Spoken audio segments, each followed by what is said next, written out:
नमस्कार। चुनावी पंच लेकर हाजिर हूं मैं राजीव। तो देश तबाह हो रहा है। उधर चुनाव हो रहे हैं, चुनाव पश्चिम बंगाल में, चुनाव उत्तर प्रदेश में। उसके अलावा अमीर अमीर हो रहे हैं, गरीब गरीब हो रहे हैं।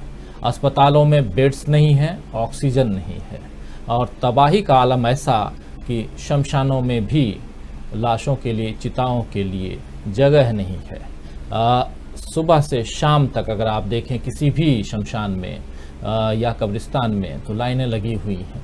ये इस देश का आलम है। इसीलिए कई सवाल हैं और बहुत ही गमगीन और गंभीर मामला अब देश के सामने है, और इस हाहाकार से कैसे निकला जाए, कैसे निपटा जाए, इस पर अलग अलग हाई कोर्ट्स, अलग अलग राज्यों के उच्च न्यायालय जो हैं वो संज्ञान लेते हुए कार्रवाई अपनी कर रही है, यानी कार्यवाही कर रही है। और कई लोग जो हैं वो अदालतों का दरवाज़ा खटखटा भी रहे हैं। दिल्ली हाई कोर्ट ने भी कहा है कि ऑक्सीजन की कमी और जिस प्रकार की स्थितियां यहाँ उत्पन्न हैं, वैसे में बहुत ही सख्त कदम उठाने होंगे। सरकार अलग बोल रही है, मोदी सरकार की बात कर रहा हूँ। मोदी सरकार कह रही है कि सब कुछ ठीक है, हमने ऑक्सीजन की सप्लाई कर रखी है, कहीं कुछ रोका नहीं है। कल आपने देखा होगा दोस्तों, हम लोग बता रहे थे कि कैसे मुख्यमंत्रियों के साथ जो समीक्षा बैठक हुई, उस बैठक में अरविंद केजरीवाल ने अपने वक्तव्य का लाइव टेलीकास्ट किया तो प्रधानमंत्री नरेंद्र मोदी नाराज हो गए। उस पर भी हमने चर्चा की थी, और चर्चा के दौरान हमने यही बताया जाना, और हमारे एक्सपर्ट्स भी बता रहे थे कि आखिर इसके पीछे का कारण कि चर्चा क्यों नहीं, मतलब उसे लाइव क्यों नहीं होना चाहिए। तो जब संसद की कार्यवाही को हम लाइव कर सकते हैं, तो फिर इसे क्यों नहीं, कोई जनप्रतिनिधि है तो अपनी बात को अगर वो रखता है सत्ताधीशों के सामने या प्रधानमंत्री के सामने, तो उस बात को जनता तक क्यों नहीं पहुंचाना चाहिए। बहुत सारे सवालों के साथ आज के इस चुनावी पंच को लेकर आया हूं, और हमारे साथ जुड़े हुए हैं खास हमारे पैनलिस्ट जो हमेशा जुड़ते हैं, कई सारे साथी हैं, उन लोगों से परिचय करवाऊंगा। लेकिन सबसे बड़ा सवाल यही है कि आखिर ये हो क्या रहा है इस देश में।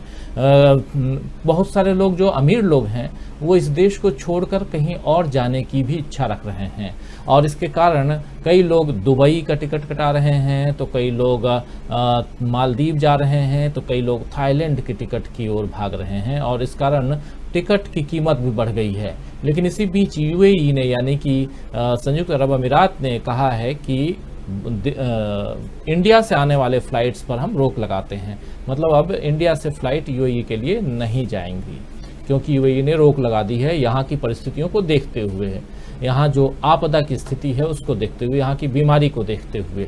लेकिन फिर भी लोग यहाँ से भागना चाहते हैं। ये कौन लोग भाग सकते हैं? जिनके पास पैसे हैं, जो 10,000 के टिकट को 1 लाख रुपए में खरीदने की क्षमता रखते हैं।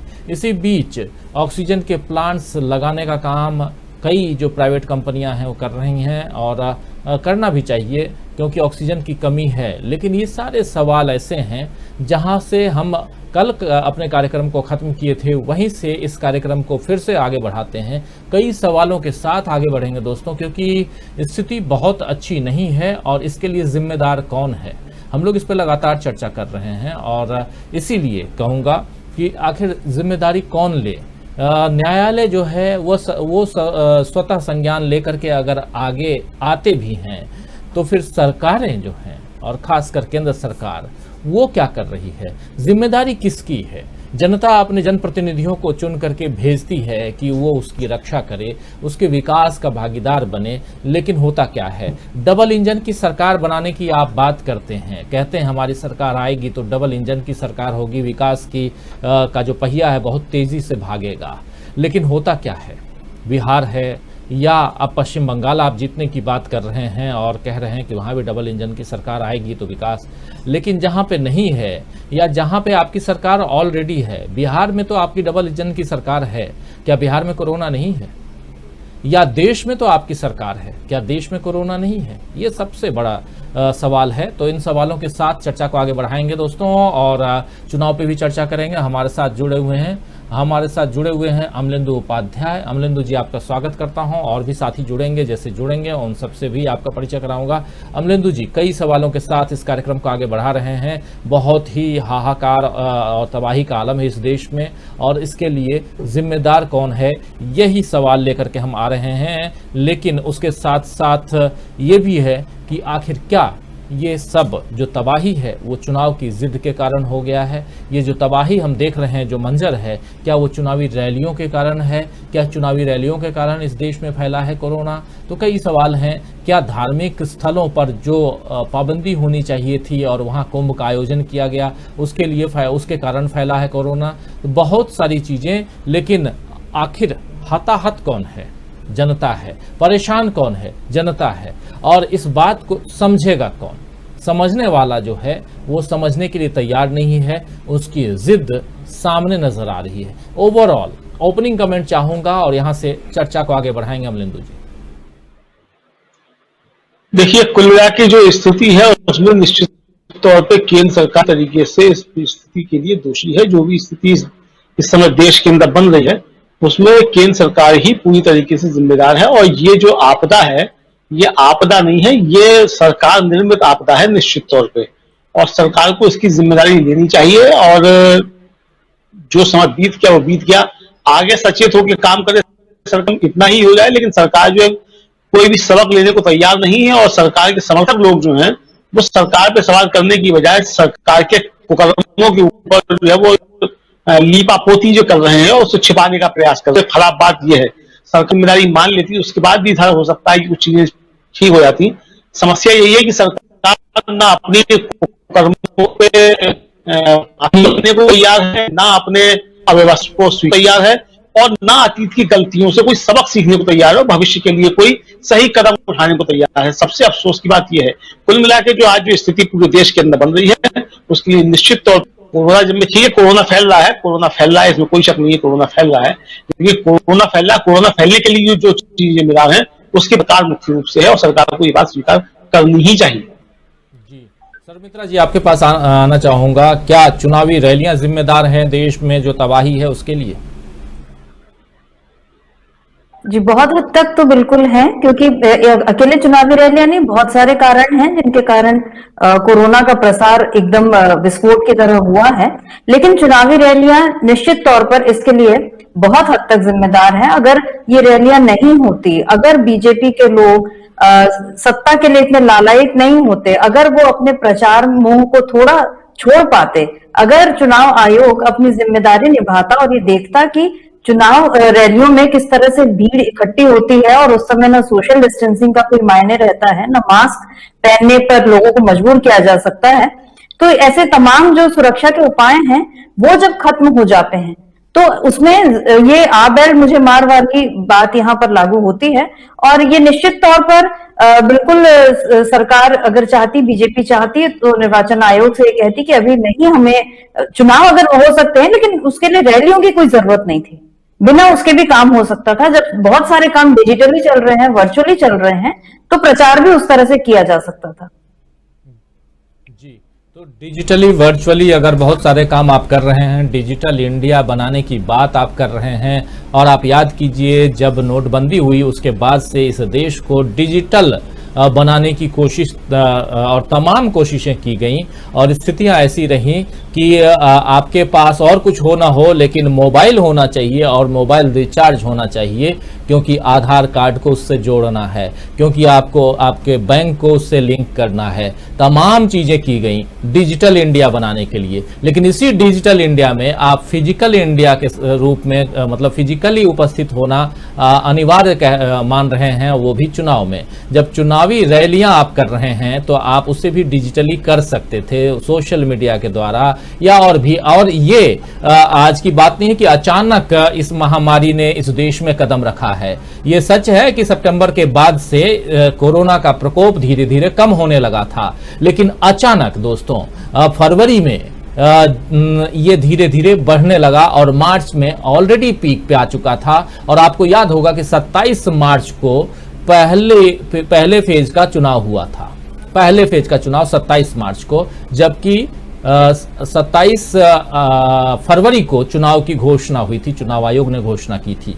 तो पहले फेज से लेकर के और अभी आखिरी फेज आने में अभी भी बचा हुआ समय है, क्योंकि 29 तारीख आखिरी फेज है पश्चिम बंगाल में। लेकिन इसी बीच उत्तर प्रदेश में पंचायत चुनाव की घोषणा भी होती है, तमाम हथकंडे अपनाए जाते हैं और साथ साथ ये कि चुनाव कराना अनिवार्य है। बिल्कुल करवाइए, लोकतंत्र है, यहाँ चुनाव होना चाहिए। अगर चुनाव नहीं होगा तो फिर सत्ता परिवर्तन कैसे होगा। लेकिन सवाल ये भी उठता है कि इस महामारी के समय आप अगर चुनाव करवा रहे हैं तो उसके लिए वर्चुअल रैलियां क्यों नहीं आयोजित करने के पर विचार आपने किया, क्यों? अब देखिए कि अभी अभी खबर आई थोड़ी देर पहले कि गुजरात के जो उप मुख्यमंत्री हैं वो भी कोरोना पॉजिटिव हो गए हैं और 2 दिन तक वो अमित शाह यानी गृह मंत्री के साथ में थे और रैलियों में थे। कितने लोगों को उन्होंने प्रभावित किया होगा, कितने लोगों को अपना प्रसाद दिया होगा उन्होंने। और इतने ही नहीं, योगी आदित्यनाथ को देखिए, वो भी घूम घूम कर आए थे, हिंदुत्व का प्रचार करने गए थे, गाय गोबर और गौमूत्र की बात करके घूम के आए थे, राम मंदिर का ध्वज लेकर के गए थे पश्चिम बंगाल में, वो भी कोरोना पॉजिटिव रहे। कितने लोग हैं बीजेपी के, इतने सारे लोग कोरोना पॉजिटिव इस वक्त हैं अलग अलग राज्यों के, और लोग बता नहीं रहे हैं। कई लोग चुपचाप हैं, अपने अपने घरों में बंद हैं, आइसोलेट हैं, लेकिन वो अब घोषित रूप से नहीं बता रहे हैं कि आखिर क्या कारण है, आखिर क्यों मैं पॉजिटिव हूं, ये बात क्यों नहीं बता रहे हैं आप। ये सबसे बड़ा सवाल है। और ये बातें जब मैं कर रहा हूं तो दोस्तों शब्द नहीं मिल रहे हैं, इतनी सारी चीजें हैं और इतने मतलब बोलने के लिए बहुत कुछ है, लेकिन क्या बोला जाए। हमारे दोनों पैनलिस्ट समझ सकते हैं और आप तमाम साथी जो हमारे साथ जुड़े हुए हैं, आप सब जानते हैं दोस्तों कि स्थितियां क्या हो गई हैं इस वक्त। इन स्थितियों में, इन परिस्थितियों में आखिर जिम्मेदार कौन है? सत्ता के लिए क्या सब कुछ आप करेंगे? ये सबसे बड़ा सवाल है। और हमारे साथ हमारे दोनों पैनलिस्ट जुड़े हुए हैं। अमलेंदु उपाध्याय हमारे साथ हैं, हमारे साथ अब अजय सिंह जी जुड़ गए हैं। अजय जी, आपका स्वागत करता हूं। और हमारे साथ सरमित्रा सुरजन भी हैं।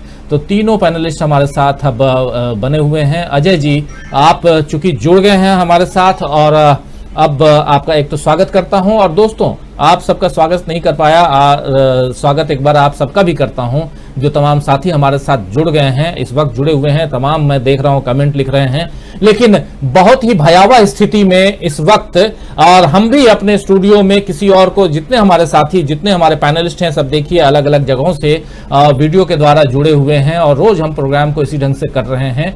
थोड़ी स्थितियां इतनी खराब हो चुकी हैं कि स्टूडियो में बुलाना भी अब वाजिब नहीं समझता हूं, और इसके लिए कई बार जो इंटरनेट कनेक्टिविटी का जो प्रॉब्लम होता है वो भी आप लोग देखते हैं। कई साथी लिखते भी हैं कि थोड़ा आप अपनी व्यवस्था को दुरुस्त कीजिए, लेकिन कैसे किया जाए। यहाँ तो पूरी की पूरी व्यवस्था ही चरमरा गई है, पूरा देश बिल्कुल खत्म हो चुका है, तबाह हो चुका है। ऐसे में छोटी सी व्यवस्था को दुरुस्त कैसे किया जाए? फिर भी कोशिश करता हूं कि ये व्यवस्था भी दुरुस्त हो। अजय जी, आपका कमेंट चाहूंगा। आपने दोनों पैनलिस्ट ओपनिंग कमेंट दे चुके हैं हमारे, और आपका भी ओपनिंग कमेंट ये कि क्या चुनावी रैलियां जो हैं वो जिम्मेदार हैं? क्या कुंभ जिम्मेदार है? इस देश की तबाही के लिए जिम्मेदार कौन आखिर? इस देश की तबाही के लिए तो अभी की स्थिति में तो हम यही मानेंगे कि व्यवस्था ही जिम्मेदार है। चाहे उसको आप, चाहे वो कुंभ हो, चाहे वो आपका चुनाव हो, वो सारे इसी व्यवस्था से ही संचालित किए गए ना। अगर चाहते तो कुंभ भी स्थगित हो सकता था, जो है चुनाव भी स्थगित हो सकते थे। और तो और छोड़िए, मतलब यहाँ जो प्रदेश के चुनाव हैं उनको तो छोड़िए, हमारे यहाँ तक है कि उत्तर प्रदेश में पंचायती चुनाव भी करवाए जा रहे हैं। मतलब और अभी तक जो वहां पर स्थिति हो रही है कि जहां पर बंगाल में जो है ममता बनर्जी ने ये बोला कि आखिरी के सारे चरणों के चुनाव एक साथ करा दिए जाएं, या बाकी जगह की जो भी जैसी भी बातें हैं। लेकिन यूपी के चुनाव अभी तक स्थगित नहीं हुए हैं, ना ही उनको क्लब करने की कोई बात हुई है। तो ये उनके बारे में कहीं कोई बात नहीं कर रहा है, कि जबकि वो जो है अभी मैंने पिछले आपके जो है उसमें भी बताया था कि सुल्तानपुर के एक गांव के अंदर एक कोरोना पॉजिटिव था, उसकी जो है वो पीठासीन अधिकारी था, उसकी जो है ड्यूटी नहीं काटी गई और बेचारा जो है वहां गया और आधे दिन में चुनाव कराते कराते वहीं पर उसकी डेथ हो गई और बाद में कोरोना पॉजिटिव निकला।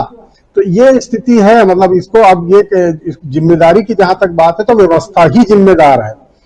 हम, क्योंकि आज की तारीख में जैसा भी कहा जा रहा है कि वैक्सीन है, वैक्सीन का एक आपके पास वैक्सीन का अस्त्र भी है, लेकिन उस वैक्सीन का उसके जब परिणाम आएंगे तब परिणाम आएंगे। अभी तो लोगों को सिर्फ एक, मैं समझ रहा हूं कि एक पैरासीटामोल और ऑक्सीजन, सिर्फ दो चीजों के अलावा तीसरी चीज की शायद जरूरत ही नहीं पड़ रही है।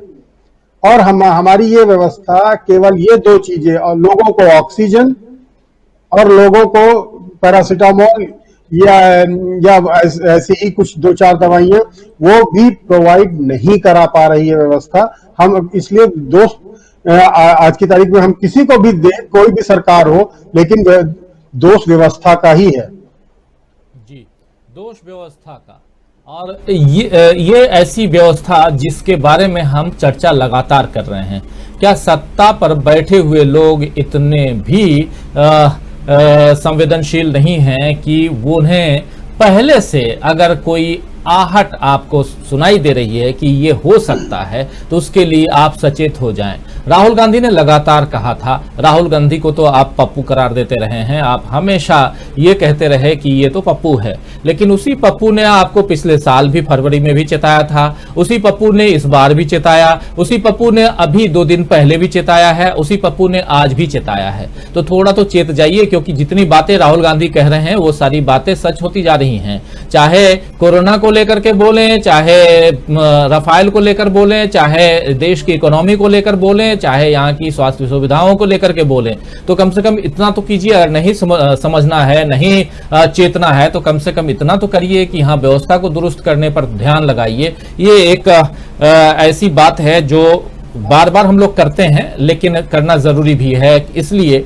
क्योंकि इसमें सब प्रभावित होते हैं और पूरा का पूरा देश जो है वो तबाह तो हो ही रहा है। इसी तबाही में हम देख रहे हैं कि ऑक्सीजन सबसे बड़ा, जैसे अभी अजय जी भी बता रहे थे कि पैरासीटामोल और ऑक्सीजन, ये 2 ऐसी चीजें हैं जो किसी भी बीमार के लिए, पहली बात, बुखार अगर आता है आपको तो आप पैरासीटामोल लेते हैं, सांस थमने लगती है, रुकने लगती है, ऑक्सीजन चाहिए। अब योगी सरकार ने यह कह दिया कि ऑक्सीजन की जरूरत अगर होगी तभी ऑक्सीजन लगाया जाएगा, और मतलब ऑक्सीजन की सप्लाई की जाएगी। और दूसरी बात ये कि ऑक्सीजन तब तक किसी भी इंडिविजुअल को नहीं दी जाएगी जब तक कि आप किसी मेडिकल ऑफिसर से लिखवा के नहीं लाएंगे, यानी कि कोई डॉक्टर नहीं लिखेगा, प्रिस्क्राइब्ड वे में ही आपको ऑक्सीजन दी जाएगी। लेकिन सवाल ये भी है, अजय जी कुछ बोलना चाहते हैं, अजय जी आपके पास आऊंगा, लेकिन सवाल यही है कि आखिर क्या मेडिकल ऑफिसर्स तक, डॉक्टर्स तक लोग पहुंच पा रहे हैं? गांव की स्थितियां देखिए। उत्तर प्रदेश की लिस्ट देख रहा हूं पिछले 24 घंटे में, अब जो सरकारी आंकड़े हैं वो बता रहा हूं कि 24 घंटे में 223 लोगों की मौत और 38,055 लोग पॉजिटिव हैं।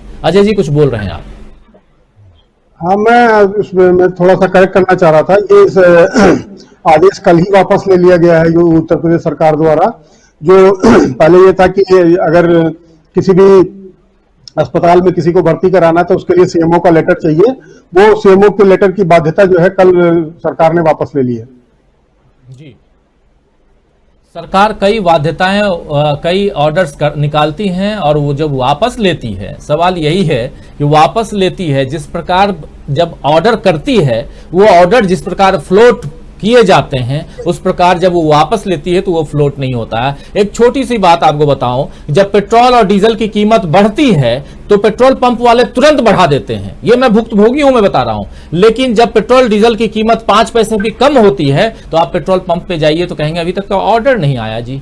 तो यही सारी चीजें अभी भी इस देश में, और चाहे वो पेट्रोल डीजल की कीमत की बात हो, लेकिन अजय जी ने जो इसमें ऐड ऑन किया है वो भी जानकारी जरूरी है कि आप लोग जानें। और अगर आप उत्तर प्रदेश या अन्य गांवों में और कहीं से भी बिलोंग करते हैं और आपके सगे संबंधियों या परिजनों को या दोस्तों को, शिक्षकों को जरूरत हो ऑक्सीजन की और कोई कहे कि नहीं पहले डॉक्टर से लिखवा कर लाइए, तो आप कह सकते हैं कि ये आदेश वापस है। तो ये जानकारी आपके लिए जरूरी है और कई सारे ऐसे लोग हैं, ऐसे फोन कॉल्स आते हैं हमारे पास भी कि ऑक्सीजन की उपलब्धता जहां हो रही हो बताइए, जहां बेड्स हो वो बताइए, लेकिन कई सारे हॉस्पिटल्स ऐसे हैं जहां पे ऑलरेडी नोटिस बोर्ड पे चस्पा कर दिया गया है लिख करके कि हमारे यहाँ ना बेड्स हैं ना ऑक्सीजन है। और इसी प्रकार आज की खबर बता रहा हूं कि दिल्ली के कई सारे दिल्ली सरकार के जो हॉस्पिटल्स हैं उसमें भी बेड्स की कमी बताई जा रही है और कम कर दिए गए हैं।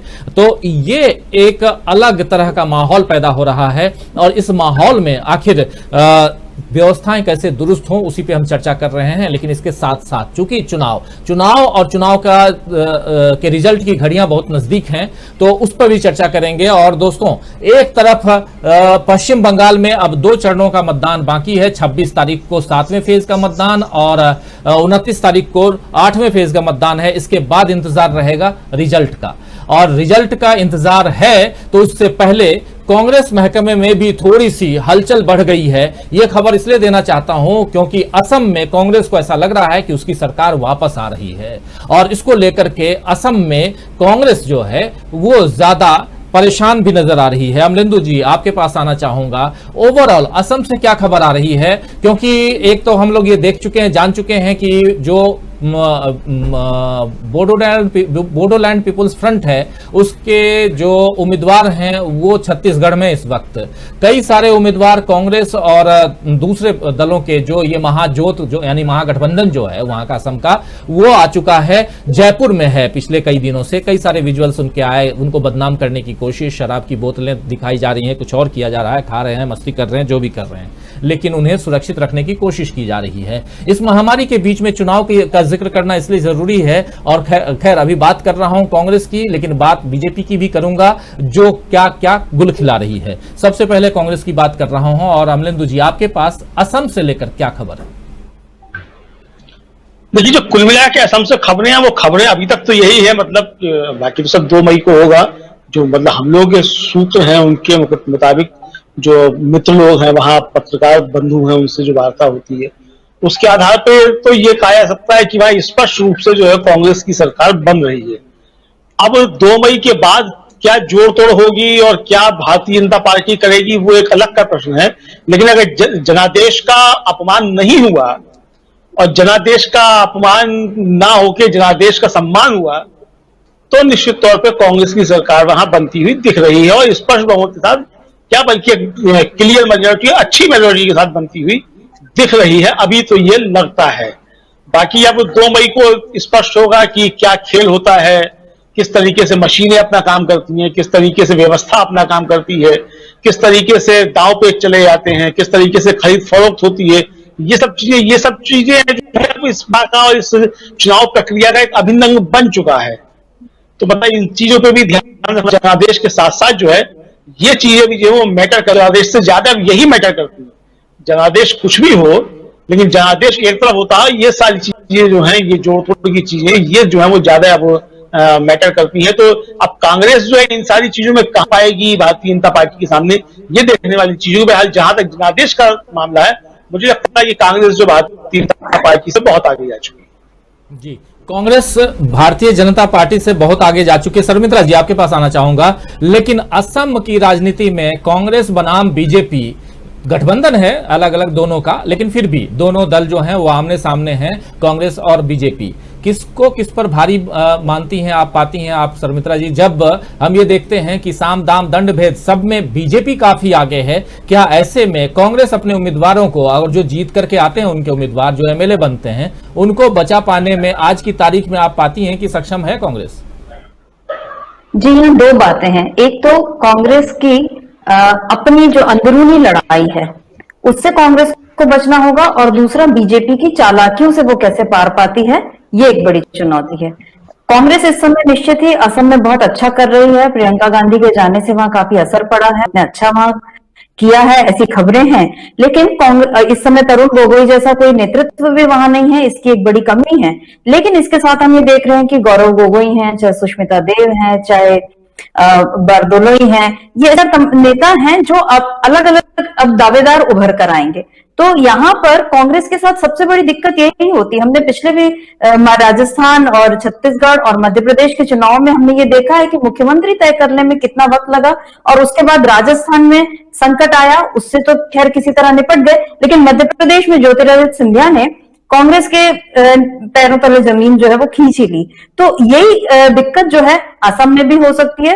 वैसे कांग्रेस जो है वो भुक्तभोगी रही है, गोवा, मणि तमाम उदाहरण, और कर्नाटक ये उदाहरण है हमारे सामने जहां वो सत्ता पर आई, लेकिन फिर बीजेपी ने उससे बाजी मार ली। हरियाणा में पिछले बार यही हुआ था। तो असम में इस वक्त कांग्रेस के सामने एक बड़ी चुनौती ये है कि अगर वो अच्छे मतलब बहुमत ले भी आती है, महाजोत जो है वो अगर जीत भी जाता है, तो वो कैसे अपने विधायकों को बचाएगी, जिसकी कोशिश उसने कर दी है। और दूसरी बात, जो उसके अंदरूनी जो खेमेबाजी जो है उससे वो कैसे निपटती है। ये दो बातें इस समय है जिस पर कांग्रेस नेतृत्व को गंभीरता से विचार करना चाहिए।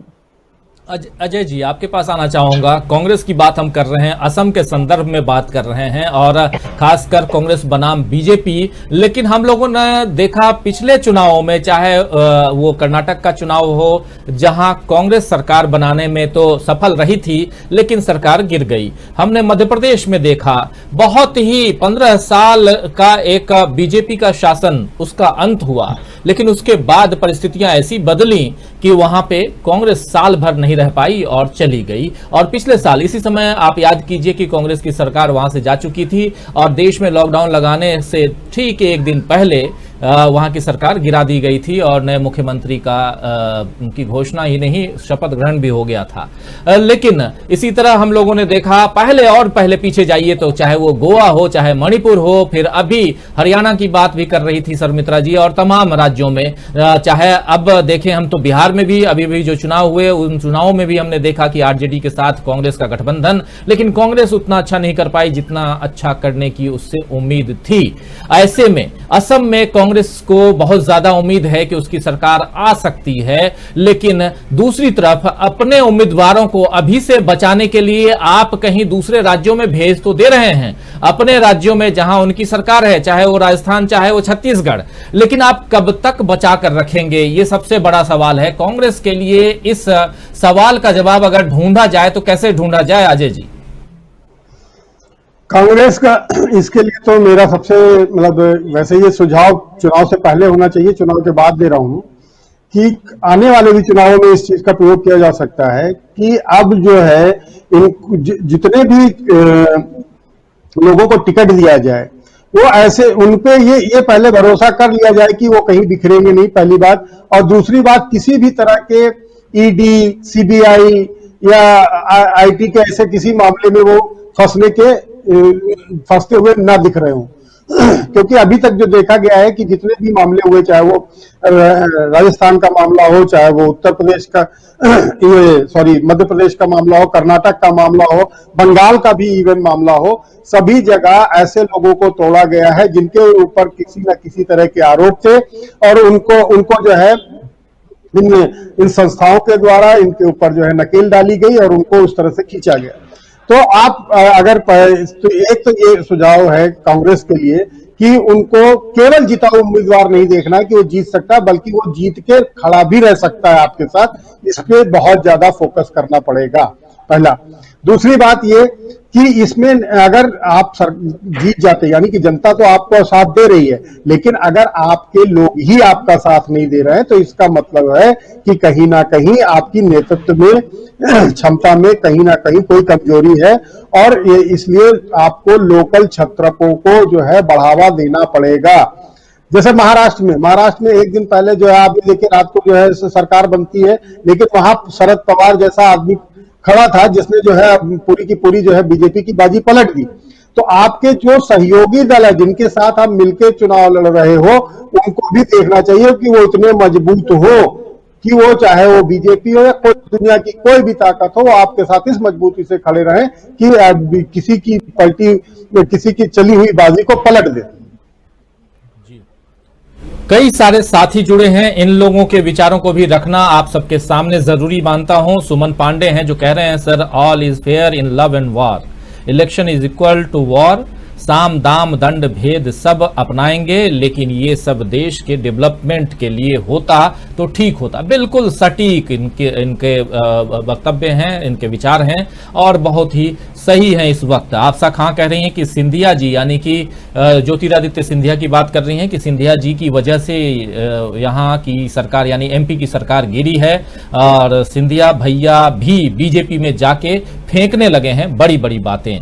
असलम चिश्ती कह रहे हैं अघोषित इमरजेंसी में ईमानदारी से लड़ाई लड़ने वाले पत्रकारों को सलाम कर रहे हैं। बहुत धन्यवाद असलम चिश्ती जी। और मदीना का मुसाफिर कह रहे हैं रमजान का दूसरा आसरा मुबारक हो। आप सबको भी रमजान मुबारक हो भाइयों। और मोहम्मद अली भी हैं हमारे साथ, सद्दाम हुसैन ईवीएम हटाओ बीजेपी बचाओ कह रहे हैं, फिर अली अब्बास ईवीएम हटाओ कह रहे हैं, फिर पल्लव कुमार मोदी सरकार, पल्लव कुमार का कहना है कि मोदी सरकार फेल सभी डिपार्टमेंट में। विशाल शर्मा का कहना है कि क्या भारत ऑक्सीजन के उत्पादन में आत्मनिर्भर हो सकता है क्या? इलेक्शन 3,46,000 कोविड केसेस से ज्यादा इंपॉर्टेंट है क्या?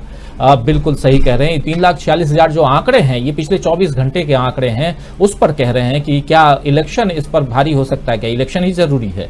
विजेंद्र शर्मा भी हैं हमारे साथ जो कह रहे हैं कि बीजेपी वोटों नहीं नोटों से सरकार बनाएगी, देख लेना जी। वीरेंद्र शर्मा का कहना है। सद्दाम भी हमारे साथ बने हुए हैं। हरिप्रसाद मोदी गलत हैं कह रहे हैं। इस्लाम अली भी हैं जो कह रहे हैं कांग्रेस भाजपा से पार नहीं बसा सकती है क्योंकि कांग्रेस में सिद्धांतवाद को महत्व दिया जाता है। उसके अलावा भेरू लाल मैदा जो कह रहे हैं बीजेपी में मन की बात लोगों को पसंद नहीं आई। फिर असलम मैडम सही कह रही हैं। फिर उसी तरह आपसा खां वालेकुम अस्सलाम कह रही हैं। फिर आदिल अख्तर हैं। सर क्या इंडिया एक डेमोक्रेटिक कंट्री है अभी? मैं आप लोगों से जानना चाहता हूं। ये एक बड़ा सवाल है, इस सवाल को लेना पड़ेगा। कौशल कुमार मीना भी हैं। कौन पार भरे सत्ता के बीमारी। फिर सुरेश रामचंदानी भी election commission is agent of BJP सरकार। तो कई साथी जुड़े हुए हैं, आप हमारे साथ जुड़े रहिए, बने रहिए। आपके कमेंट्स भी हम लेंगे। हमारे साथ बने हुए हमारे 3 खास पैनलिस्ट इस वक्त अजय सिंह जी हमारे साथ बने हुए हैं, सरमित्रा सुरजन हैं और अमलेंदु उपाध्याय। आप तीनों से परिचित हैं और इन तीनों का एक बार फिर से स्वागत करता हूं और फिर से स्वागत करता हूं आप सभी तमाम साथियों, दोस्तों, शुभचिंतकों का जो इस वक्त तक हमारे साथ जुड़ गए हैं, बने हुए हैं, अपने कमेंट लिख रहे हैं। जैसा आप जानते हैं कि ये हमारा कार्यक्रम 1 वे नहीं जबकि 2 वे होता है। इसमें आप भी अपने कमेंट लिखते हैं, सिर्फ हमारी बातों को, हमारे विचारों को नहीं सुनते हैं बल्कि अपने विचारों को रखते हैं। आपके विचारों पर भी हम चर्चा करते हैं। एक सवाल अभी आया हुआ है, सवाल यही है, आदिल अख्तर कह रहे हैं कि क्या इंडिया एक डेमोक्रेटिक कंट्री है अभी? ये बड़ा सवाल है, बहुत ही व्यापक स्तर पर देखने वाला सवाल है। और इस सवाल के साथ सीधे अमलेंदु जी आपके पास आना चाहूंगा, क्या सच में इंडिया एक डेमोक्रेटिक कंट्री इस वक्त है?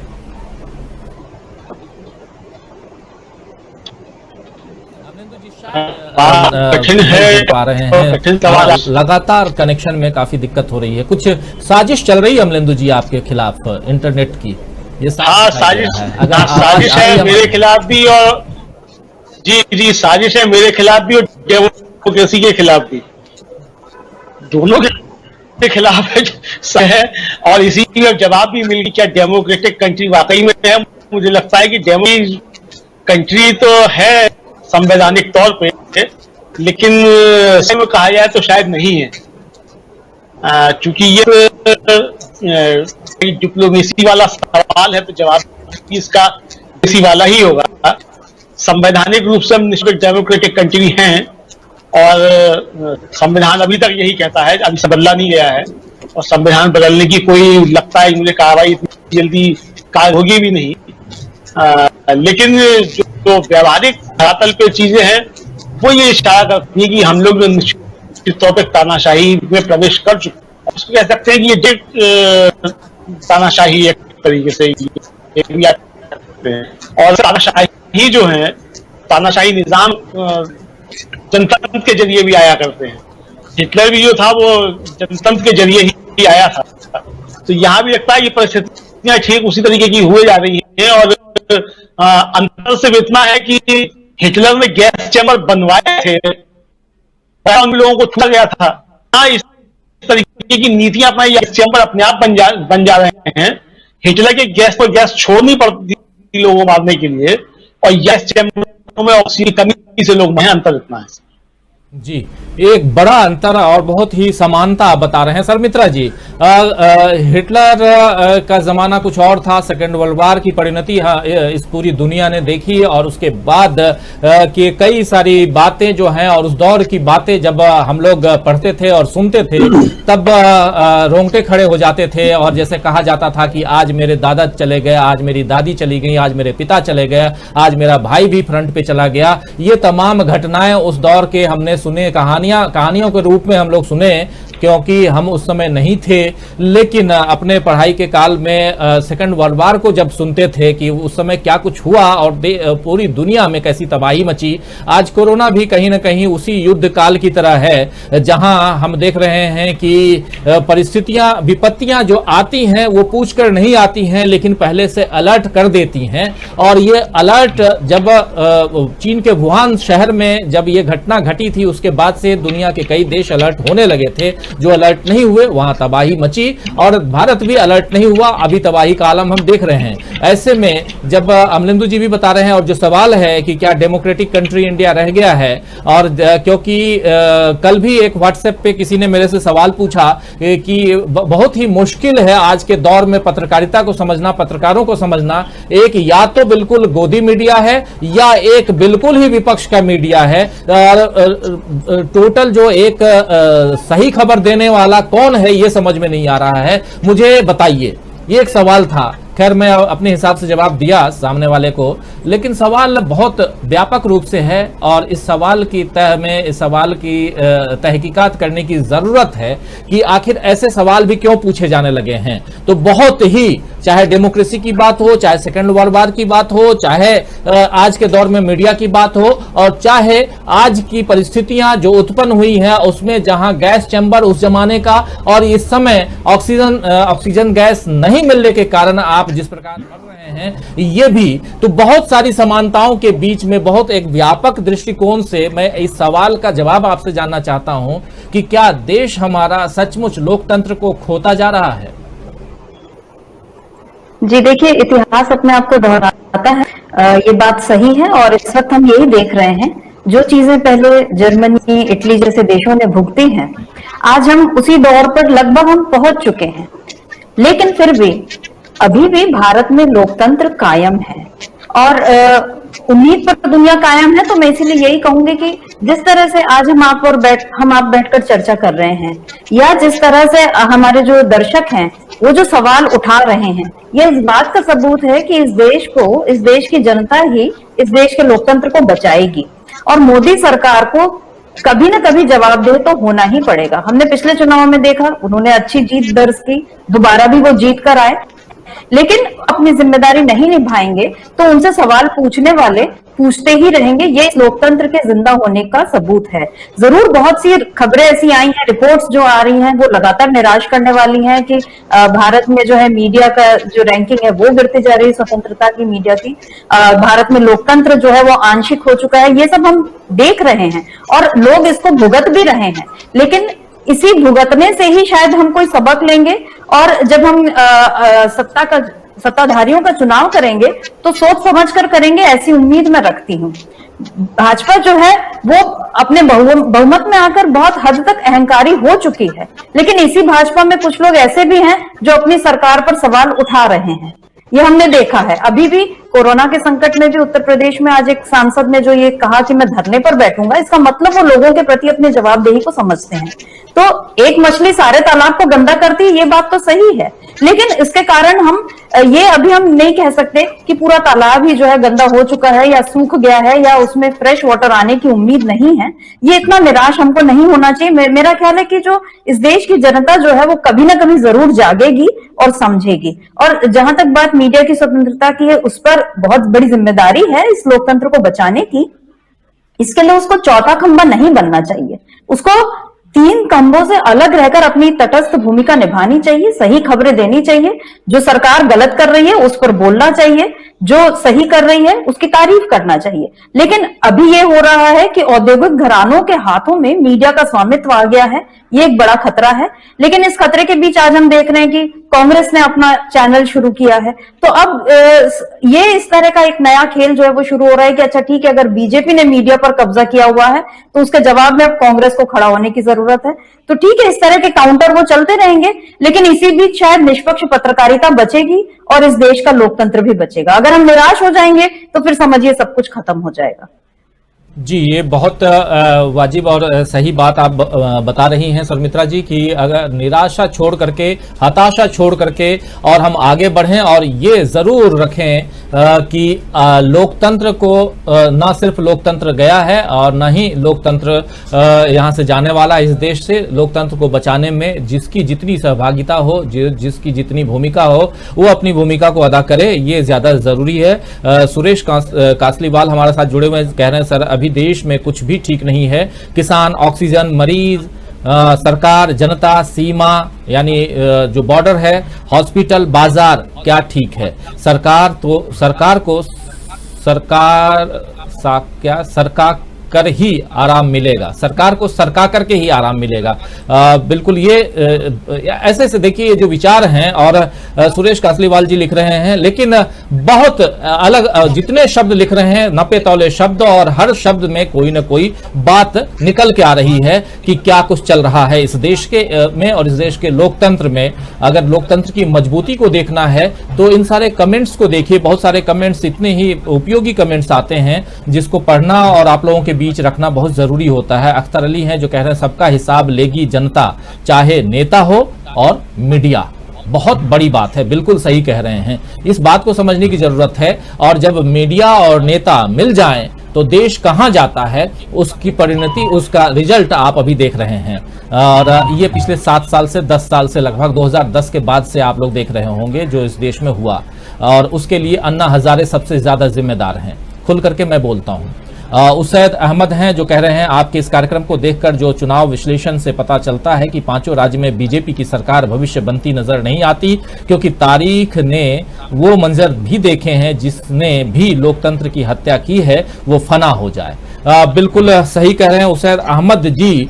और लेकिन हम लोग चर्चा जब चुनाव की कर रहे हैं और देश में जो अभी वर्तमान स्थिति है उसकी चर्चा कर रहे हैं, तो इसके साथ साथ ये देखिए कि वर्तमान स्थिति एक आपदा की स्थिति है। इस स्थिति से कैसे निपटा जाए, कैसे लोगों की जान बचाई जाए, क्योंकि रोज लगभग 3.5 लाख पेशेंट आना, और उसके बाद ये गति हर दिन बढ़ती जा रही है। लगभग 10%, 15%, 20% मरीजों का इसमें इजाफा हो ही रहा है, जो आंकड़े हैं उसमें। और जो गति बढ़ रही है, इस गति के अनुसार अगर देखें तो अगले 20 दिन में 5 लाख से ऊपर मरीज होंगे रोज के। तो ये एक भयावह स्थिति होगी। एक आंकड़ा, जो 2 आंकड़े आए हैं जिसमें से एक IIT दिल्ली का आंकड़ा है जिसमें कहा गया है कि मई महीना बहुत ही भयावह महीना होने वाला है कोरोना की दृष्टिकोण से, और उस पर आज दिल्ली हाई कोर्ट ने फटकार लगाई है केंद्र सरकार को, या सरकारों को कह लें, हॉस्पिटल्स को कह लें। तो दूसरी तरफ एक IHME जो वाशिंगटन यूनिवर्सिटी के अंतर्गत एक शोध संस्थान है, उसका कहना है, जो स्टडी आई है उसमें उसका भी कहना है कि मई से लेकर, मई वहां भी यही है कि 11 से 15 मई के बीच में बहुत ही भयानक स्थिति इंडिया में पैदा होने वाली है, लाशों की ढेर लग जाएगी। लेकिन मई से लेकर के जुलाई तक आप जितना अपने आप को बचा पाएं। एक बात उसमें और भी उस स्टडी में जो ज्यादा इंपॉर्टेंट है वो ये है कि अगर अप्रैल के आखिरी महीने, आखिरी सप्ताह तक, ये जो अप्रैल हम जिस अप्रैल में हम हैं, जिस महीने में हैं और आखिरी सप्ताह में आ रहे हैं, इस आखिरी सप्ताह तक अगर आप 95% भारत की आबादी को मास्क से ढक देते हैं, मतलब सब लोग मास्क यूज करने लगते हैं, तो 70,000 मौतों से देश को बचा सकते हैं। ये जिस चीज से आप बचा सकते हैं, ऑक्सीजन नहीं दे सकते हैं, चलिए मास्क ही बांट दीजिए, हर घर में मास्क बांटिए, हर घर में सैनिटाइजर बांटिए, तो कुछ तो कीजिए।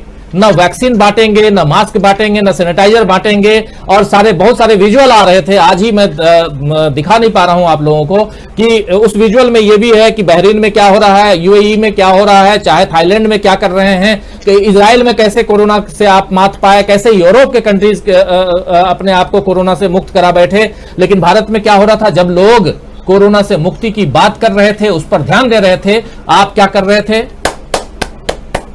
ताली पीट रहे थे, आप थाली बजा रहे थे, आप दिए जला रहे थे और गो कोरोना गो कर रहे थे। तो लीजिए भुगतिए। ये देश है, ये देश है। इस देश का हुक्मरान, इस देश की सत्ता पर बैठे हुए जो लोग हैं, अगर आपसे जब जरूरत हो कि आप कुआं खोदें, पानी निकालें, पानी पिए या आग बुझाएं, उस समय आपसे बोले कि नहीं जी कुआं तो खुद जाएगा, खोदेंगे बाद में, अभी चलो थाली बजा लो, ताली पीट लो, फूल बरसा दो, बहुत खुश रहेंगे। तो ये स्थिति अगर पैदा होगी इस देश में तो यही होगा और वही हो रहा है। चलिए आगे बढ़ेंगे। ये परिस्थितियां ऐसी हैं जिस पर चर्चा जितनी करें, जितना कोसें इस सरकार को वो कम है, लेकिन हम मजबूर हैं कोसने के लिए भी, क्योंकि जब देखते हैं कि हमारे परिजनों के, हमारे दोस्तों के, हमारे परिचितों के घर से किसी न किसी के जाने की खबर आती है तो दुख होता है। और ये सिर्फ मुझे ही नहीं, आप सबके बीच में भी ऐसी चीजें आती होंगी, ऐसी खबरें आती होंगी। हमारे साथ अजय जी बने हुए हैं, हमारे साथ सर्वमित्रा जी बनी हुई हैं और हमारे साथ अमलिंदु उपाध्याय बने हुए हैं और साथ साथ हमारे साथ तमाम साथी बने हुए हैं जो लगातार कमेंट लिख रहे हैं, बातें कर रहे हैं। अजय जी आपके पास आना चाहूंगा। इस कोरोना के बीच में चुनाव और चुनाव का ये आखिरी सप्ताह है, अब देख रहे हैं हम लोग, आखिरी कुछ दिन, उसके बाद 2 तारीख की तैयारी चल रही है। लड्डू तो बनेंगे ही, हर जगह लड्डू बांटना तो कंपलसरी है। क्या तैयारियां चल रही होंगी अभी? देखिए, जो भी तैयारियां चल रही हो, मैं तो यही सबसे कहना चाहूंगा, चुनाव 2 तारीख की तैयारियां, 2 तारीख के लड्डू, इनको सबको किनारे कीजिए। लोगों की जान बचाने के लिए जो भी हो सकता है वो करिए। मतलब आप ये देखिए कि अगर हम ये कहते कि नहीं, हमको जो है ऐसी ऐसी दवाएं, ऐसे ऐसे इंजेक्शन चाहिए जो कि कहीं मतलब विदेशों में ही अवेलेबल है और उनसे ही इस महामारी की रोकथाम हो सकती है, ऐसा कुछ भी नहीं है। अभी सारी व्यवस्थाएं वही हैं जो आपको चाहिए। मिनिमम ऑक्सीजन और पैरासीटामोल, 2 चीजें मतलब एक ऑक्सीजन हम प्रोवाइड नहीं करा पा रहे हैं, जबकि हम सबसे बड़े मैन्युफैक्चरर हैं पूरी दुनिया में। और स्थिति ये है कि आज हम जो है खाली कंटेनर, मतलब जो ऑक्सीजन को ट्रांसपोर्ट कर सके, खाली कंटेनर सिंगापुर से मंगा रहे हैं, जर्मनी से मंगा रहे हैं और बहरीन से कहां मतलब 2-4 देशों से मंगा रहे हैं। मैं ये कह रहा हूं कि अगर शुरू से ये कहा जा रहा है कि इतनी आपाधापी क्यों, आप जो है एक सेंट्रलाइज सिस्टम बनाते और जहां जैसी जरूरत है उनको सप्लाई करते। हम ये कोई भाई, मैं कहता हूं कि सिलेंडर ठीक है, आप ये कह रहे हो कि सिलेंडर लूट रहे हैं लोग, घर में रख रहे हैं, लेकिन जो टैंकर हैं, टैंकरों को तो कोई नहीं लूट रहा ना टैंकरों को लूटा जा सकता। आप उनको पूरी सुरक्षा दें, उनको हॉस्पिटल तक पहुंचाएं और एक सेंट्रलाइज सिस्टम करें, और जिसकी बहुत बेहद कमी है। मतलब आज आदमी को ये पता ही नहीं है, वो अपना पेशेंट लेके इस हॉस्पिटल से उस हॉस्पिटल घूम रहा है। कल रात को मेरे को 1 बजे रात को फोन आता है कि भैया किसी तरह से कहीं से एक सिलेंडर की व्यवस्था करा दीजिए। अब बताइए, अगर कोई एक सेंट्रलाइज व्यवस्था होती तो लोग फोन करते कि भैया यहाँ पर जरूरत है, यहाँ पर, तो जो है कल रात में कम से कम मैंने खुद अपनी जो है वो डायलिंग लिस्ट देखी, उसमें 110 लोगों को मैंने जो है फोन किया और सिर्फ एक आदमी ने बोला कि सिलेंडर की व्यवस्था शायद हो जाए। बाकी 109 ने मना कर दिया साफ कि कोई व्यवस्था नहीं है, और एक ने बोला कि शायद हो जाए, लेकिन वो भी सिलेंडर मिलेगा, लेकिन उसकी मैं आपको जानकारी 4 घंटे बाद दूंगा। और आप ये समझिए वो 4 घंटे बाद भी, उसके बाद नहीं, लेकिन करीब 3-3.25 घंटे बाद उसका फोन आया और उस बंदे ने कहा कि वो भी व्यवस्था नहीं हो सकती। तो ये स्थिति है। तो लोगों को इंडिविजुअली जो है, मतलब ऑक्सीजन गैस जैसी चीज के लिए दौड़ना पड़ रहा है, सैकड़ों फोन करने पड़ रहे हैं, उसके बाद भी नहीं। तो ये एक व्यवस्था की ही तो कमी है। क्यों एक सेंट्रलाइज जो है व्यवस्था नहीं है इसके लिए, जहां पर आदमी फोन करके कम से कर सके कि ऑक्सीजन की उपलब्धता कहाँ है, कब होगी भी है या नहीं होगी। कोई जो है उसका कोई सेंट्रलाइज व्यवस्था नहीं है। और जहां तक बात रही चुनावों की, चुनाव बहुत आएंगे, चुनाव होते रहेंगे, लेकिन अभी चुनावों को अगर स्थगित किया जाता, पोस्टपोन किया जाता, तो शायद ज्यादा अच्छा होता। आज का मैं आंकड़ा दे रहा हूं आपको बंगाल में कोरोना का विस्फोट हुआ है। विस्फोट 12,000 केस आज एक दिन में, मतलब पिछले 24 घंटे में जो है बंगाल के अंदर आए हैं।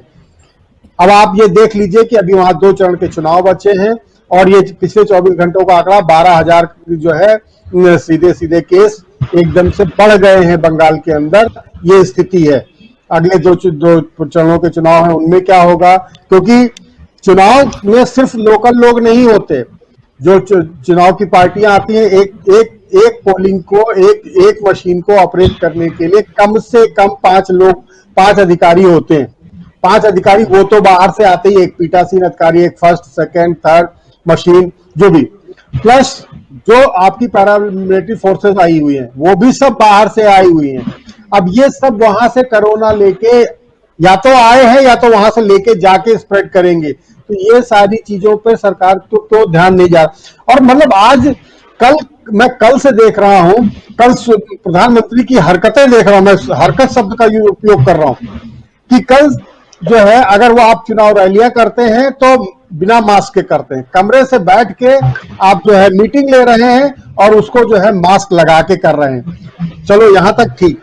उसके बाद आप जो दिल्ली के मुख्यमंत्री ने जो लाइव किया, और उस प्रोटोकॉल की याद आपको जो है तुरंत आ गई, और उसके ऊपर आपने इतनी चिंता लाइव ही जता दी। अरे ठीक है, अगर ऐसा कोई चीज हुआ था तो बाद में आपको उनको संदेश भेज देना चाहिए था कि आगे से ऐसी गलती ना हो। ऐसा कुछ नहीं था कि आप देश की जो सीमा की सुरक्षा के मामले में कोई मीटिंग कर रहे थे, पहली बात। और उसके बाद आपको प्रोटोकॉल की ज्यादा चिंता रही, और शाम को 5 बजे आप फिर जो है चुनावी रैली में ही चले गए। अरे यार, देश मर रहा है, लोगों के को सांसें नहीं मिल रही हैं, और आपको अभी भी चुनाव की रैली करने की आपकी प्रायोरिटी है। मतलब सुबह प्रोटोकॉल की प्रायोरिटी, शाम को चुनावी रैली की प्रायोरिटी।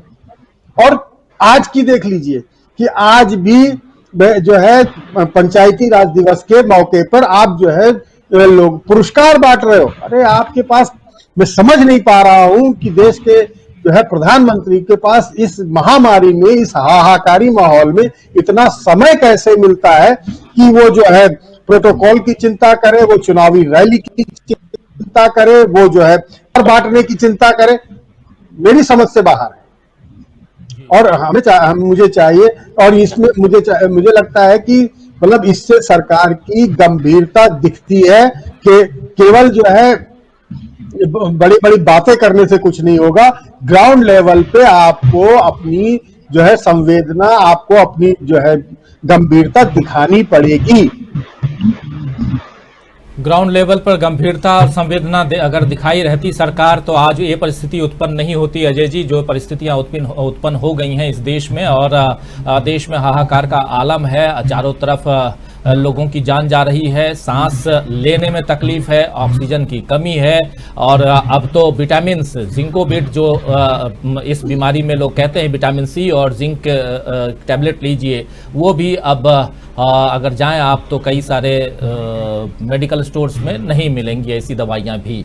तो परिस्थितियां बहुत भयावह है दोस्तों। मैं डरा नहीं रहा हूं और न ही कोई ऐसा पैनिक क्रिएट कर रहा हूं कि जिससे एक ऐसा माहौल उत्पन्न हो, लेकिन जो परिस्थिति अभी है इसको छुपाया भी नहीं जा सकता। ऐसी परिस्थितियों को अगर न बताएं तो हम पत्रकारिता नहीं कर पाएंगे, नहीं करेंगे, ऐसा लगेगा, नहीं कर रहे हैं ऐसा लगेगा। बहुत सारे साथी भी जुड़े हुए हैं जो अपने अपने विचार रख रहे हैं, इनके विचारों को भी लूंगा। लेकिन सबसे पहले अमलेंदु जी, बार बार हालांकि थोड़ा डिस्टर्ब होता है आपकी आवाज जब हम कोशिश करते हैं अभी फिर से कि आपसे बिना रुकावट, जो रुकावट के लिए खेद कहते हैं बीच बीच में हम लोग, तो बिना रुकावट की आपकी आवाज हम अपने दोस्तों तक पहुंचा पाऊं। सवाल यह है कि जैसे अभी अजय जी बता भी रहे थे कि बंगाल में कोरोना विस्फोट हुआ है, ऐसे ही विस्फोट हरिद्वार में भी है। खबर हरिद्वार से भी बहुत अच्छी नहीं आ रही है। हरिद्वार में भी वहां बताया जा रहा है कि हर 3 सेकंड में एक कोरोना का पेशेंट मिल रहा है वहां पे। 3 सेकंड की बात कर रहा हूं, मिनट की बात भी नहीं कर रहा हूं, ये आज की ही खबर है। और ये आप सोचिए कि जब हम लोग अभी कुछ दिन पहले बात कर रहे थे वहां की पिछले साल की, और खासकर निजामुद्दीन मरकज की बात हो रही थी, उस समय क्या स्थिति बनी थी। आज एक जो बड़ा कुंभ जो है वो क्या इस देश को मरघट में तब्दील कर देगा, ये एक बड़ा सवाल है। लेकिन खैर, कुंभ से आगे निकल करके हम अब चुनाव पे भी जाएं तो दो चुनाव आप करवा रहे हैं, एक पश्चिम बंगाल में और दूसरा उत्तर प्रदेश में। उत्तर प्रदेश के चुनाव की घोषणा तो आप पूरे इस महामारी के दौर में आपने घोषणा कर दी, जिस चुनाव को आप टाल सकते थे लेकिन आप चुनाव कराना आपने जरूरी समझा, और उसके साथ साथ जैसा अभी शुरुआती दौर में अजय जी बता रहे थे कि एक की जान चली गई चुनाव कराते कराते, तो परिस्थितियां बहुत विकराल हैं। ऐसे में पश्चिम बंगाल चुनाव में हम देख रहे हैं कि लड्डू भी जरूर बांटेंगे। जो लड्डू, जिस लड्डू से मैं अजय जी के पास सवाल लेकर के आया था, आप याद कीजिए कि वो लड्डू की कहानी बिहार में भी 85 लोग कोरोना पॉजिटिव हो गए थे पिछले साल। आपको शायद याद होगा कि ऐसे ही बीजेपी दफ्तर में लड्डू की तैयारी चली थी और वो लड्डू खा करके 85 लोग कोरोना पॉजिटिव हो गए थे। अब वैसे ही तैयारियां जरूर चलेंगी, पश्चिम बंगाल हो, चाहे आसाम हो, चाहे केरल पुदुचेरी हो या तमिलनाडु हो, सब जगह 5 राज्यों में चुनाव, जिनमें से 4 राज्यों के चुनाव संपन्न हो चुके हैं। चलिए, किसी तरह संपन्न हो गए और वहां की परिस्थितियां अब अंडर कंट्रोल करने की कोशिश की जा रही है। लेकिन जो विस्फोट इस चुनाव के दौरान पश्चिम बंगाल में हो रहा है, उसके लिए आखिर जिम्मेदार कौन है अमलेंदु जी? उसके लिए आखिर जिम्मेदार क्या केंद्र सरकार नहीं है? दूसरी तरफ इसी दिल्ली में जहां हम लोग बैठे हुए हैं, इस दिल्ली के मुख्यमंत्री ने अभी अभी ट्वीट किया है, मैं देख रहा था, और सारे मुख्यमंत्रियों को, दूसरे राज्यों के मुख्यमंत्रियों को उन्होंने चिट्ठी लिखी है और कह रहे हैं कि आप प्लीज अगर ऑक्सीजन की उपलब्धता हो तो हमें भी कराएं। हालांकि केंद्र सरकार पूरी मदद कर रही है, लेकिन फिर भी हमें जरूरत है। हालांकि केजरीवाल जी का टोन थोड़ा सा कल से डाउन हो गया है। जो केजरीवाल पहले होते थे वो केजरीवाल नजर नहीं आते हैं नरेंद्र मोदी के सामने, लेकिन फिर भी चलिए, उनको सरकार चलानी है और उनके ऐसे भी बहुत सारे जो पावर थे वो छीन लिए गए हैं और अब सारे पावर अब केंद्रित हो गए हैं उपराज्यपाल के पास।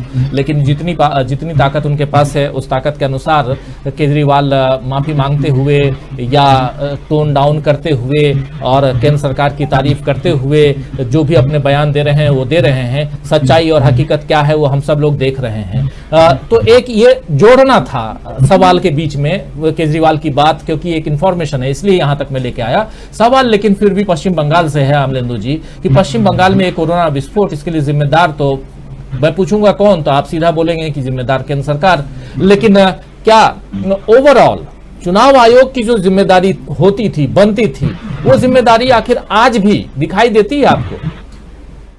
ये बिल्कुल दिखाई नहीं देती, और मुझे दिखाई क्या नहीं देती, कलकत्ता हाईकोर्ट जो कितनी सख्त टिप्पणियां कर रहा है चुनाव आयोग को लेकर के, ये भी आप देख लीजिए। मतलब वो कलकत्ता हाईकोर्ट की टिप्पणियां जो हैं, मुझे लगता है कि अगर चुल्लू और पानी में डूब मरने वाली कहावत अगर होती है तो चुनाव आयोग को उसको चरितार्थ कर लेना चाहिए कुल मिलाकर के।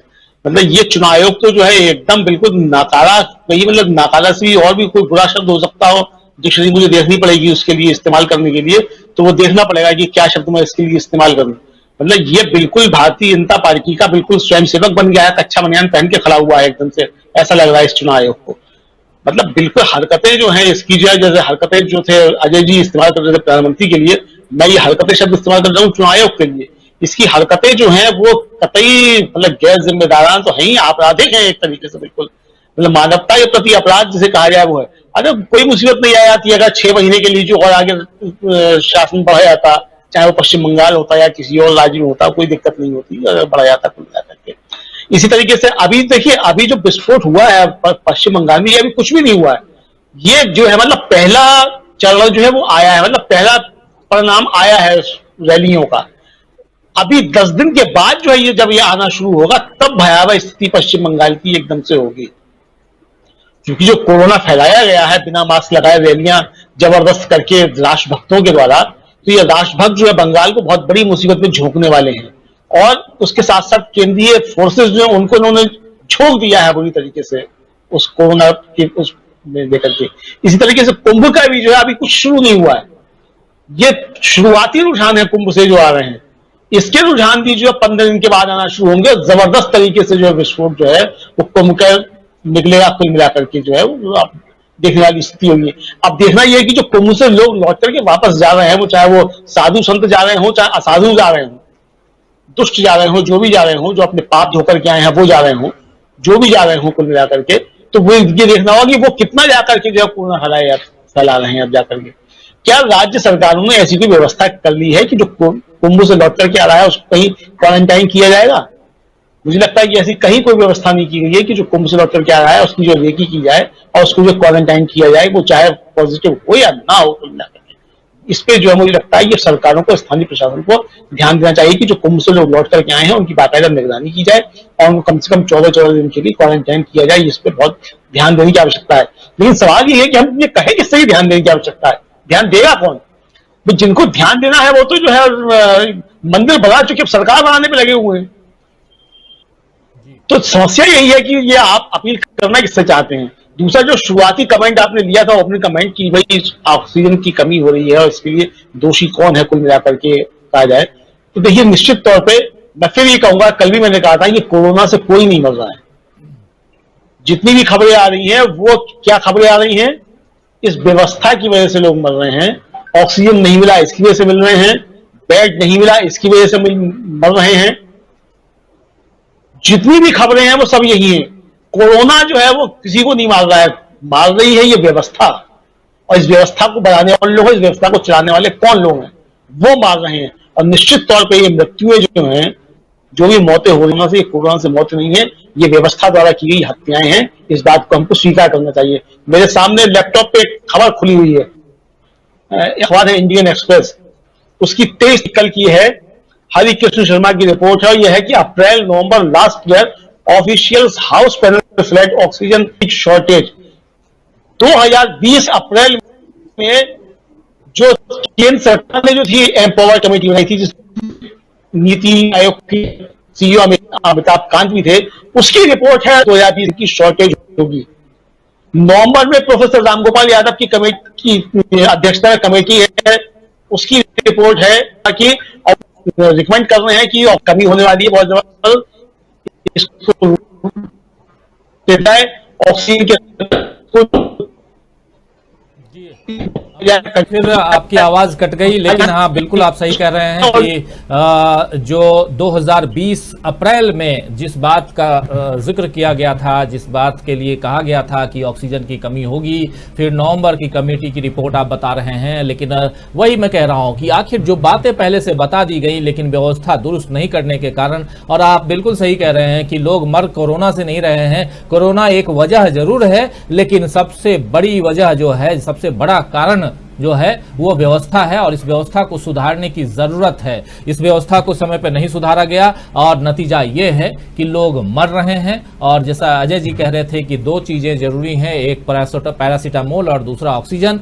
और पैरासीटामोल तो आप दे पा रहे हैं लेकिन ऑक्सीजन नहीं दे पा रहे हैं, और स्थितियां कहां हैं वो हम सब लोग देख रहे हैं। कुंदन कुमार हमारे साथ बने हुए जो कह रहे हैं, गुड इवनिंग राजीव जी, क्या हमारे देश में दो संविधान है, क्योंकि जनता के लिए कोई अलग कानून है और केंद्र के लिए अलग कानून। उर्मिला नायक का कहना है, good news channel sir, thanks sir, बहुत धन्यवाद उर्मिला जी आपको भी। इस्लाम अली हैं जो कह रहे हैं कोरोना मरीज इलाज न मिलने के कारण मर रहे हैं। उसैद अहमद कह रहे हैं आज जो बंगाल में हुआ है उसके लिए आज कि मौजूदा सरकार को जिम्मेदार कहा जा सकता है। इस अपराध के लिए केंद्र को तथा चुनाव आयोग को सजा मिलनी चाहिए। मैं कानपुर के रिजेंसी अस्पताल में भर्ती होने के बावजूद लिख रहा हूं। देखिए उसैद अहमद जी कानपुर के रिजेंसी अस्पताल में भर्ती हैं, लेकिन फिर भी ये लिख रहे हैं, कह रहे हैं। और आप जल्दी स्वस्थ हों उसैद अहमद जी, आपसे आपके जल्द स्वस्थ होने की कामना करते हैं हम लोग, और जल्दी से आप घर लौटिए, अस्पताल से बाहर आइए। और आप हमें देख रहे हैं, सुन रहे हैं, वहां से भी मुझे हम सबको अच्छा लग रहा है, लेकिन अपना ख्याल जरूर रखिए और पूरे परिवार का ख्याल रखिए। मोहम्मद फैजान है जो कह रहे हैं कि कुकर में पानी उबाल कर ऑक्सीजन गैस बना सकते हैं और किसी पाइप के इस्तेमाल से किसी सिलेंडर में रख कर इस्तेमाल कर सकते हैं। ये मोहम्मद फैजान का कहना है। फिर तस्लीम खान का कहना है कि जब भी हमारे बाप दादा इनको और इनकी मातृ पार्टी को नहीं जिताते थे, लेकिन देखिए अब खैर। फिर परबीना सुल्तान का कहना, राहुल गांधी जिंदाबाद। उसके अलावा आफसा खान कह रही हैं कि थोड़े दिन में मोदी जी बोलेंगे कोरोना से आबादी कम हो जाने दो, उसके बाद इंडिया को अमेरिका का बना देंगे, फिर अंधभक्त शुरू हो जाएंगे मोदी करके। तो बिल्कुल सही है, और अपने अपने सबके विचार हैं। आपसा जी सही कह रही हैं। देवेंद्र चटर्जी हैं जो इलेक्ट्रॉनिक वोटिंग मशीन EVM को कह रहे हैं इलेक्ट्रॉनिक विक्ट्री मशीन का अगर खेल ना हो तो बंगाल हार रही है बीजेपी। राजकुमार भी बने हुए हैं, मोहम्मद तौफीक रजा गुड नाइट कह रहे हैं, रतन गोम्स कह रहे हैं I am very much impressed about this channel, wow keep it up, सच दिखाना थोड़ी दिन के बाद गोदी मीडिया मत बन जाना। बिल्कुल नहीं, गोदी मीडिया तो खैर बनने का सवाल ही नहीं है रतन जी, और आप हमें देखते रहिए, और अगर आपको ऐसा लगे कि हम गोदी मीडिया की ओर जा रहे हैं तो ज़रूर टोक दीजिए, आप लोग हमारे गार्जियन की तरह भी होते हैं। डॉक्टर अशरफ खान हैं जो हमारे साथ बने हुए, सुमन पांडे लगातार कह रहे हैं कि I have one question, Assam में भले ही महागठबंधन की जीत होगी की सरकार बना ले, क्या वो सरकार बचा पाएंगे, ये एक बड़ा सवाल है। महाराष्ट्र में सरकार बहुत मुश्किल से बची है, all institutions are in control of BJP. बिल्कुल, ये सारे बहुत सारे सवाल हैं और ये सवाल बिल्कुल वाजिब सवाल हैं।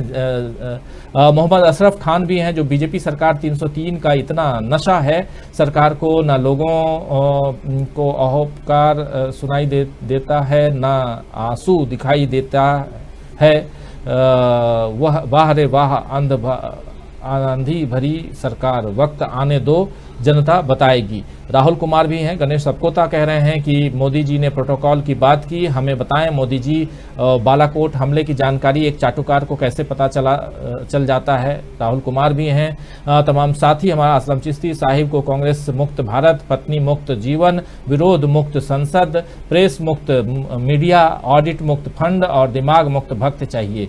बिल्कुल सही कह रहे हैं। मोहम्मद लतीफुद्दीन हमारे साथ हैं, मोहम्मद समीर हैं, दिलीप दास हैं, राहुल कुमार, मोहम्मद समीर, मोहम्मद सबीर अंसारी, तमाम साथी हमारे साथ बने हुए हैं जो लगातार अपने कमेंट लिख रहे हैं। और हमारे साथ इस वक्त बने हुए हैं 3 हमारे खास मेहमान जो स्टूडियो में